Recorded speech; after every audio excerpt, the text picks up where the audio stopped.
Hello, everyone. This is our comparative financial analysis of two firms. My name is Preet. My name is Brianna. Who are our shareholders? So for Apple, the top shareholders of Apple are Berkshire, Vanguard, BlackRock, and State Street.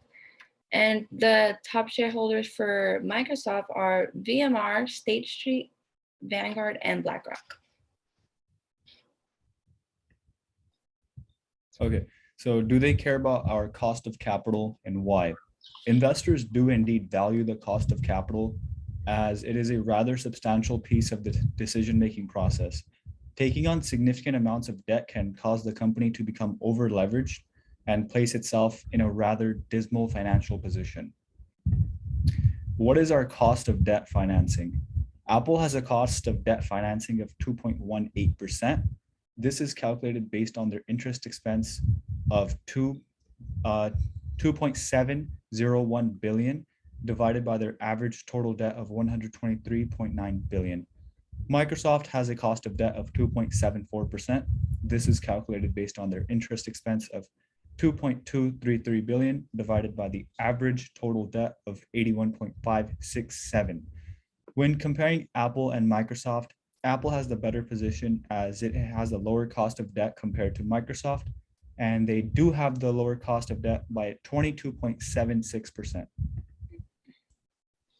What is our cost of equity financing? Microsoft has a cost of equity of 8.18% as calculated by using the CAPM formula.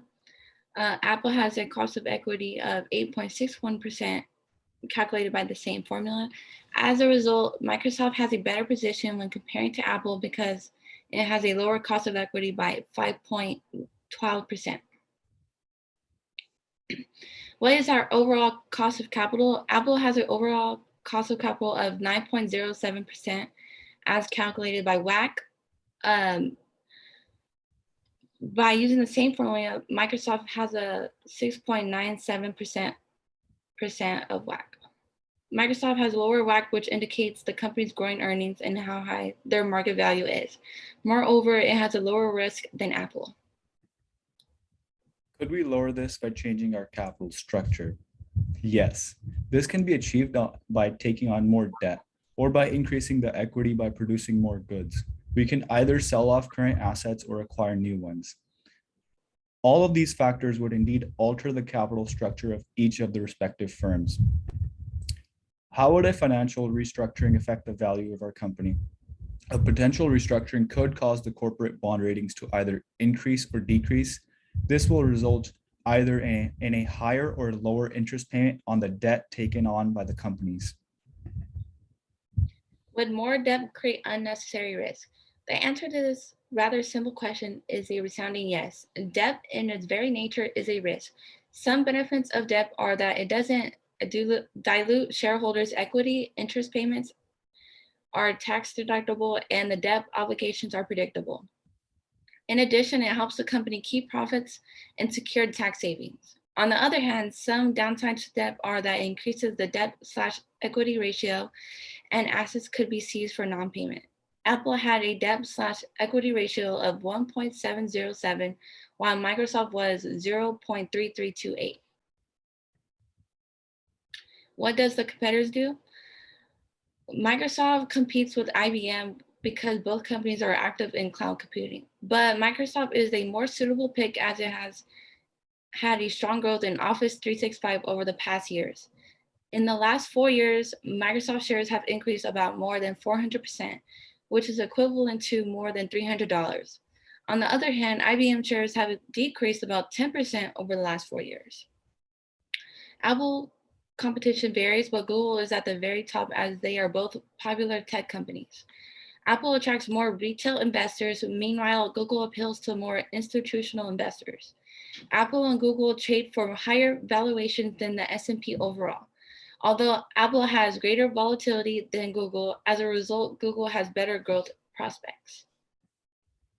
This is a visual representation of the following companies that we mentioned in the previous slide of Microsoft, Apple, Google, and IBM. And as you can see, IBM has remained rather steady over the 5 years. while the other three have seen dramatic increases. And we can also see with this graph the 400% that we mentioned previously of Microsoft. Is our stock price fairly valued?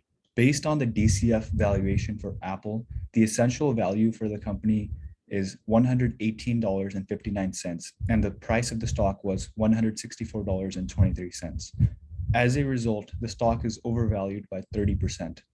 Based on the DCF valuation for Microsoft, the essential value for the company is $236.85, and the price of the stock was $285.45. As a result, the stock is overvalued by 20%. These are our valuations for Apple, for Microsoft.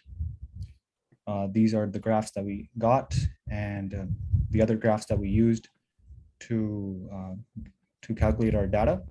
And these are our resources. Thank you. Thank you.